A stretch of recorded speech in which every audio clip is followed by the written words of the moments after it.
There's many hilltop radio sites across the UK, and many of them are inconspicuous, but some of them have an interesting tale to tell. Used for a wide range of services over the years, such as home office, military, utilities and lots more, they largely accommodate mobile phone, PMR and commercial radio equipment nowadays, but there are still some interesting oddities to be found at these lonely sites which sit on Britain's hills and moorland. This is a story of Werneth Low Wireless Station.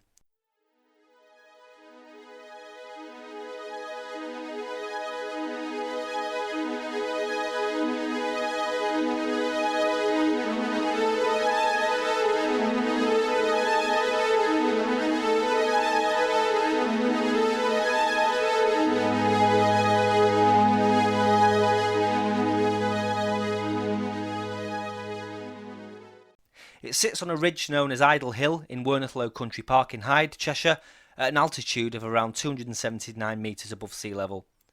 There isn't any clear date of when the site was established, but evidence indicates that the first masts were erected as early as 1947 and as late as 1955. The site has changed dramatically over the years, with most of the original towers and buildings being replaced.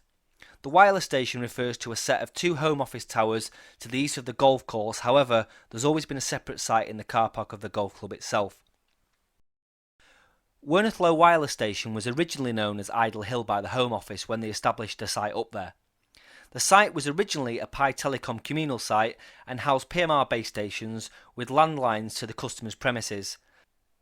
This was one of two sites Pi had on Werneth Low. The other was between two large home office masts, and this one was a guide pole mast at the rear of the wooden building inside the compound, but this has long since been removed. The golf club site further up the road was for high band customers, and the other site was for low band customers such as the AA and what was Manchester Waterboard, amongst others. Pi kept them apart to avoid interference problems, and later when the equipment was co-located in one place there were better antenna setups and filtering systems to avoid interference.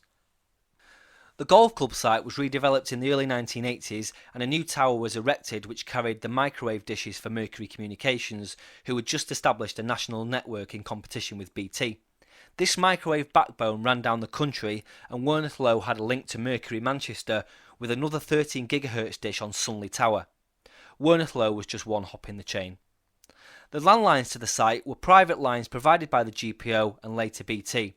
Pi used to rent space to customers in communal radio sites or com sites as they were referred to in the industry, and the company had established a large number of these sites over the years, and a customer would be encouraged to have their base station in such a site so that the coverage would be better.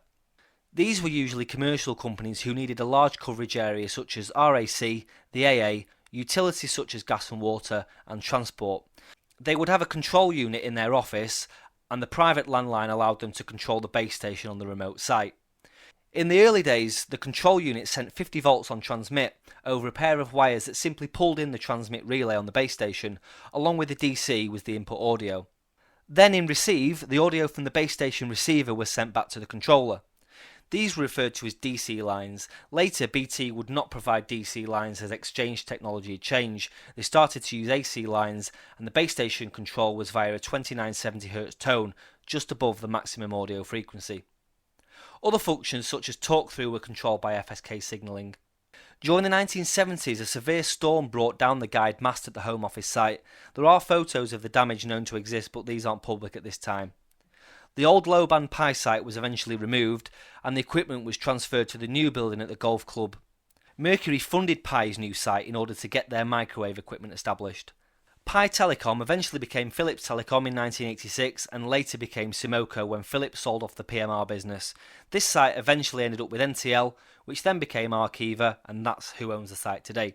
Police and other emergency service communications have always been active from Werneth Low, ranging from the old analogue systems on VHF and UHF to the more modern Tetra Airwave systems. The site currently houses a 25 watt 400 MHz transmitter which feeds into a Motorola Airwave folded dipole array 25 metres up the second Home Office tower, which provides police, ambulance and fire communications coverage. Both the wireless station site and the golf club site still house many antennas and microwave dishes today. The golf club site supports a T-Mobile antenna array and the wireless station site houses a rather interesting small DF array. Both sites also support numerous PMR users on VHF and UHF, and a number of point-to-point microwave links are still active. There is a movable CCTV camera on the wireless station site. It's not known whether it's here due to the remote location of the site or due to the sensitive nature of the equipment housed up here. Ofcom had a remote monitoring direction finding array at Hyde Cricket Club just down the road from the Home Office site from the early 2000s, which was used for remotely monitoring the radio spectrum. This was removed in early 2019 due to the equipment becoming redundant and ultimately replaced by new technology. So that's the story of the Werneth Low Wireless Station, a radio site that's evolved massively over its lifetime due to ever-changing technology and ever-changing requirements of those it serves. Information and photos of the site are sparse, so it's hard to piece together the history in any great detail. It doesn't help that the site is just one of many thousands of similar sites that once played a very important role in communications in the UK.